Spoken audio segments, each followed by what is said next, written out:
Exposing the secrets behind C. Why do pros still swear by it? This is the no-fluff tour you've been waiting for. Buckle up, let's dive in. C isn't just old school, it's foundational. Created in the 1970s, it's still the backbone for Linux, Windows, and even Python's core.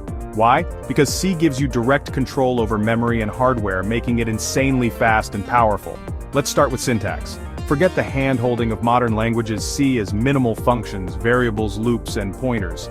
If you want to wrangle memory, you'll need to master pointers and address arithmetic. It's tricky, but once you get it, you'll see how everything works under the hood. Compiling is its own ritual. Write your code, save it as C, and run gcc to create an executable. Debugging? Tools like GDB are your best friends. Trust me, you'll need them for pointer bugs. Pro tip: headers and libraries are your shortcuts. Standard libraries like stdodh and string.hh save you from reinventing the wheel for input, output, and manipulating data.